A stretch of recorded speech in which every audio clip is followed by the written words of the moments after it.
Avant de plonger dans cette histoire incroyable, pensez à vous abonner à la chaîne et à activer la cloche. Ici, chaque récit a quelque chose à dire, et vous ne voudrez pas en manquer un seul. Je peux lire dans votre esprit, dit la fillette. Le juge rit, puis elle dévoile son secret. La salle d'audience était pleine ce jour-là, pleine à craquer. Le parquet sentait la cire fraîche, et les bancs en bois grinçaient sous le poids des curieux, des journalistes locaux, et des familles venues assister à l'un des procès les plus attendus de cette fin d'année dans la petite ville de Willow Creek, en Géorgie. On jugeait un homme pour vol à main armée, une affaire qui, au premier regard, semblait banale. Mais dans cette ville où tout le monde se connaît, chaque scandale prend des proportions mythiques. L'homme à la barre, Marcus Delaney, 38 ans, était un mécanicien respecté, père de 2 enfants, sans antécédents judiciaires. Il portait un costume bon marché trop large pour lui, les poignets serrés, les joues creusées par l'épuisement.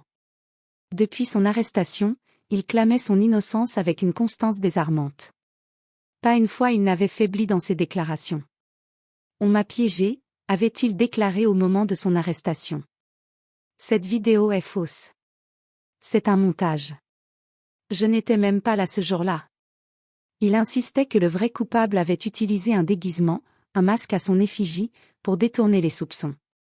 Une affirmation jugée risible par le procureur, les policiers, et même par son propre avocat commis d'office, qui se contentait de jouer la carte de la procédure viciée plutôt que de défendre réellement son client. Le juge, Richard Calloway, un homme dans la soixantaine, solide, conservateur, mais réputé pour son sens de la justice, observait l'affaire d'un œil sceptique. Pour lui, Marcus ressemblait à tous ces accusés qui refusaient d'assumer leurs actes. Et pourtant, quelque chose chez cet homme, dans ses yeux, le dérangeait. Il y avait une sorte de désespoir honnête, une souffrance vraie qui perçait sous ses mots. Mais ce trouble restait enfoui, invisible aux autres. Et l'audience se poursuivait, rythmée par les témoignages, les objections, les preuves numériques, les vidéos de surveillance mal compressées, les photos floues et les débats techniques. C'est alors que, vers le fond de la salle, une silhouette attira l'attention du juge Calloway. Une fillette noire, d'environ 9 ans, se tenait debout à côté d'une femme plus âgée, probablement sa grand-mère. L'enfant ne gigotait pas, ne jouait pas, ne s'ennuyait pas. Elle restait parfaitement immobile, droite comme une statue, ses 2 mains croisées sur son manteau bleu marine, les yeux rivés sur le juge. Il sentit son regard peser sur lui comme une chaleur discrète mais persistante. Elle ne louchait pas, ne le fixait pas de manière impolie, non, c'était autre chose. C'était comme si elle l'observait de l'intérieur. Calloway fronça les sourcils. Il tenta de se reconcentrer sur l'audience, mais à plusieurs reprises, il se surprit à chercher du regard la fillette, à croiser à nouveau ses yeux sombres, pleins d'une maturité inexplicable. Qui était-elle? Et pourquoi était-elle là? Elle n'avait rien à voir avec les familles de l'accusé ou de la victime, il en était certain. Et pourtant, elle semblait plus présente que quiconque dans la salle. Quand la pause fut enfin annoncée, tout le monde se leva pour aller prendre un café, discuter à voix basse, ou simplement marcher un peu. Le juge Calloway resta dans la salle, relisant quelques notes.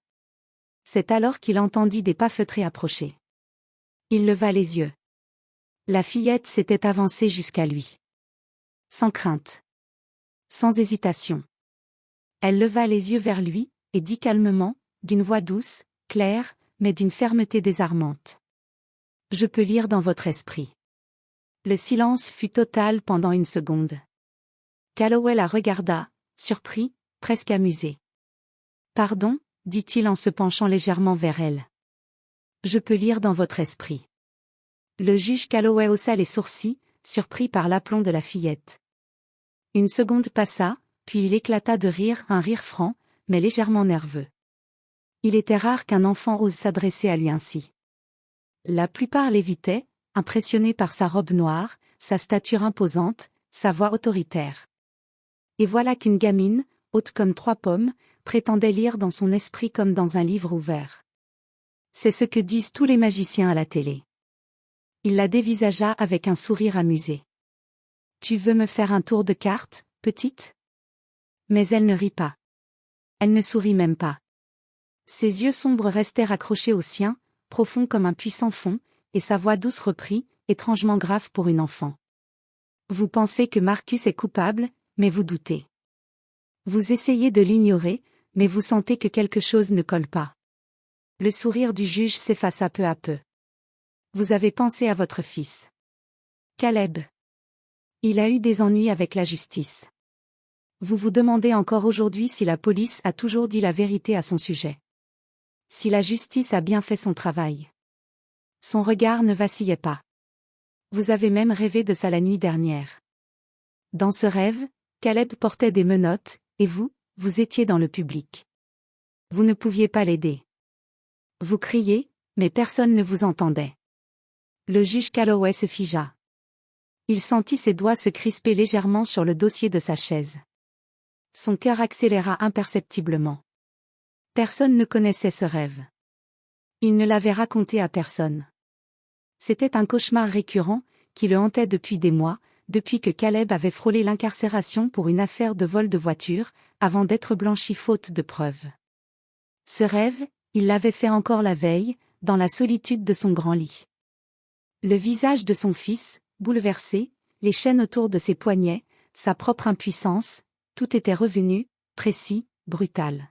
« Comment tu sais ça ?» murmura-t-il, le souffle court. La fillette inclina légèrement la tête, comme si elle cherchait ses mots. « Je l'ai vu. Je ne sais pas vraiment comment ça marche. Ce n'est pas comme lire un journal. C'est comme ressentir une lumière, ou une douleur, ou un souvenir. Je vois ce que les gens gardent à l'intérieur. Ce qu'ils essaient de cacher. » Le juge se redressa, les lèvres pincées. Il tenta de retrouver son calme, de se convaincre qu'il s'agissait d'une coïncidence. Mais au fond, il savait que non. Cet enfant venait de traverser une barrière que personne n'avait jamais franchie. Elle avait mis à nu une faille qu'il s'efforçait de masquer sous son masque d'autorité et de neutralité. Il prit une grande inspiration, puis se leva. « Suis-moi », dit-il simplement. La fillette hocha la tête et marcha à ses côtés, paisible.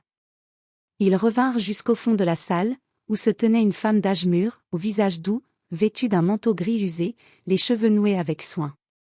Elle tenait un sac à main en cuir râpé entre ses doigts, et son regard chaleureux se posa sur le juge avant même qu'il parle.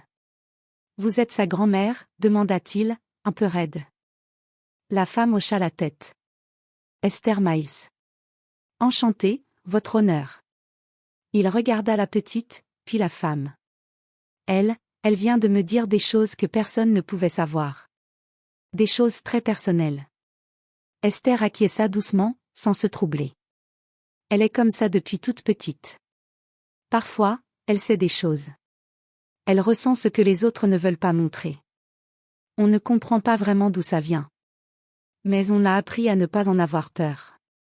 Elle ne l'utilise pas pour faire du mal. Le juge la fixa, bouche entr'ouverte, sans savoir quoi répondre. Elle a quelque chose, d'autre, ajouta Esther simplement. Quelque chose qu'on ne voit pas chez les autres enfants. Il se passa une main sur le visage, puis soupira longuement. Une partie de lui voulait rejeter tout cela comme une illusion, une manipulation. Mais une autre, plus intime, plus vulnérable, ne pouvait ignorer ce qu'il venait de vivre. Il regarda la fillette une dernière fois.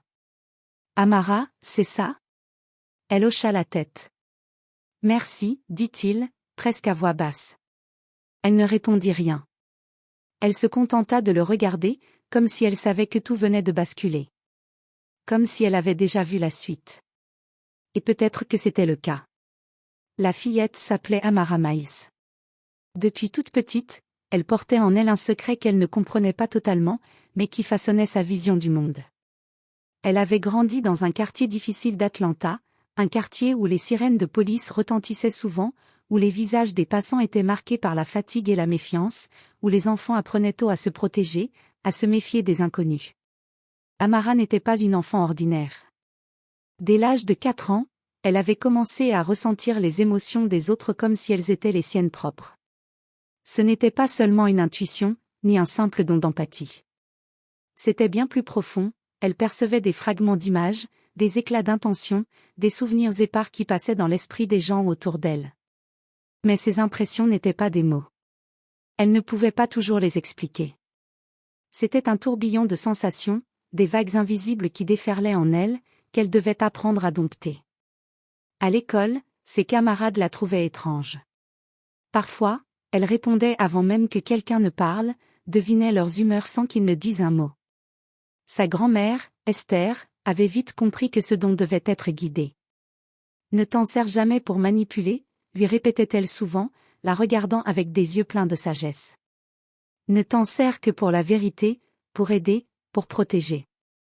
Ce don est un cadeau, mais aussi une responsabilité. Amara avait suivi ce conseil. Elle n'avait jamais utilisé ce pouvoir pour faire du mal. Parfois, elle l'employait pour consoler un ami triste, en comprenant sans parole ce qui pesait sur son cœur. Parfois, ce don l'avait sauvée elle-même, en lui permettant d'éviter un danger imminent. Mais jamais elle n'avait voulu attirer l'attention.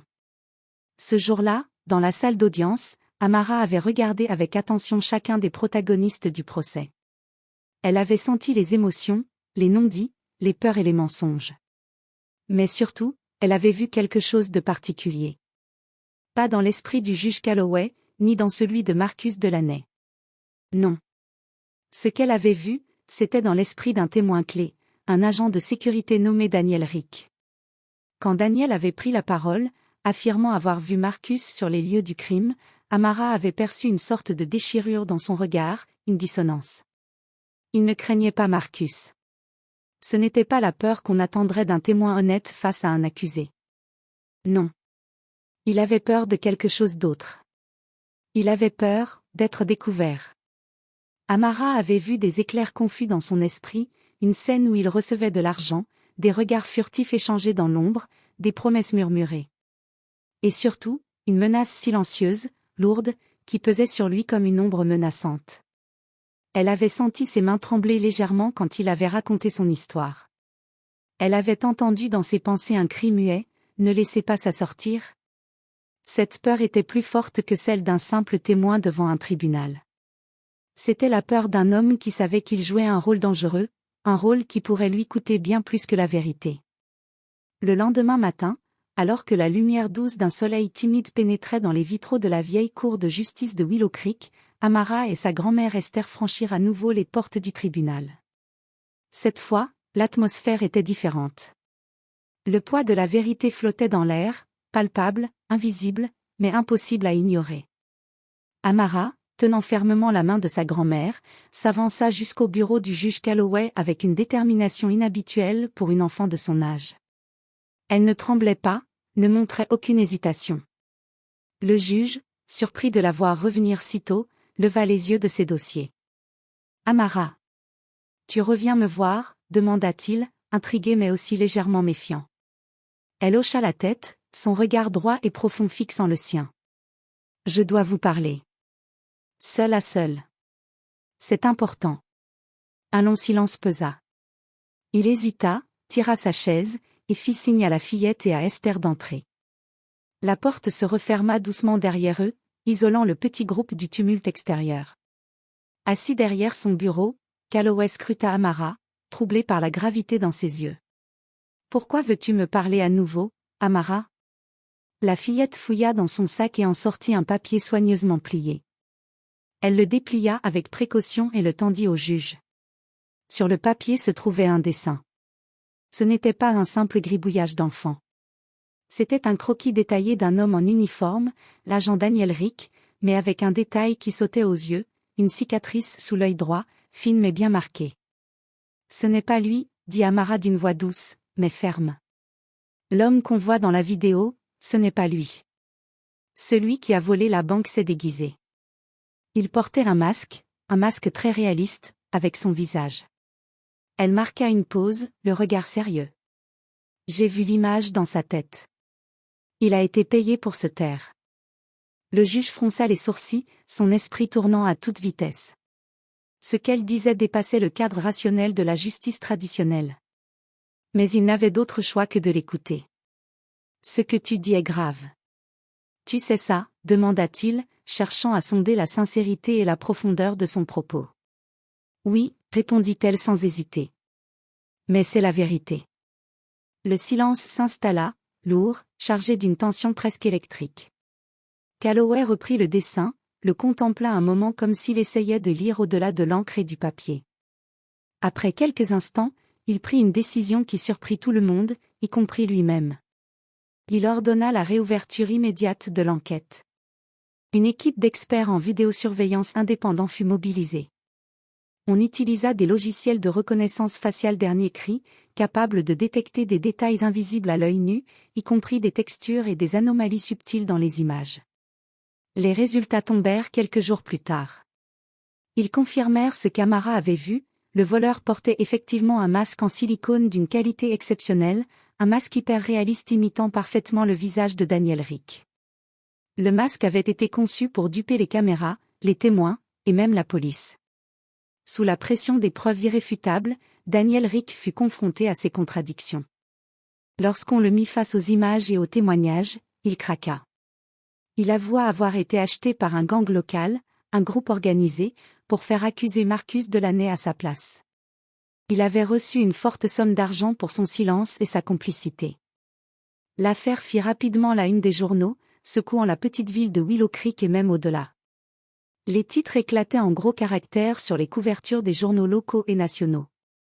Une fillette lit dans l'esprit d'un témoin, la justice libère un homme innocent. Miracle ou mystère, s'interrogeaient certains, tandis que d'autres parlaient d'une révélation qui ferait date dans l'histoire judiciaire. Mais au milieu de ce tumulte médiatique, une chose était claire, Amara Miles refusait toutes les interviews. Elle ne voulait ni lumière, ni projecteur, ni caméra braquée sur elle. Sa grand-mère, Esther, répondit simplement aux journalistes. Amara est une enfant qui porte un lourd don. Elle préfère rester dans l'ombre, loin du bruit, pour pouvoir continuer à écouter et à comprendre le monde en paix. Le juge Richard Calloway, lui, ne put jamais oublier ce regard profond, cette voix calme et assurée qui l'avait ramené à l'essentiel, au cœur même de sa mission. La vérité ne se mesure pas toujours aux seules preuves matérielles. Ce jour-là, il avait appris que la justice pouvait aussi s'appuyer sur la sensibilité, sur l'intuition, sur une forme de sagesse que les règles écrites ne pouvaient saisir. Les années passèrent. Amara grandit, guidée par l'amour et la sagesse de sa grand-mère. Son don, loin de la rendre différente, lui permit d'approfondir une vocation, celle d'écouter les silences, de voir au-delà des apparences. Elle devint psychiatre, spécialisée en traumatologie infantile. Dans ses consultations, entourée de jouets et de dessins d'enfants, elle écoutait non seulement les mots prononcés, mais surtout ce que les mots ne disaient pas. Les peurs enfouies, les douleurs invisibles, les secrets muets que l'enfance parfois cache. Elle avait appris que guérir demandait plus que de la science, il fallait du cœur, une écoute attentive, et parfois, un soupçon de mystère. Et parfois, quand elle se retrouvait seule dans son cabinet, la nuit tombée, Amara souriait doucement en repensant à ce jour où, enfant, dans une salle d'audience solennelle, elle avait dit au juge Calloway avec une innocence bouleversante. « Je peux lire dans votre esprit. » Et le juge l'avait cru. Cette confiance avait changé une vie. Et peut-être, changé aussi la définition même de la justice.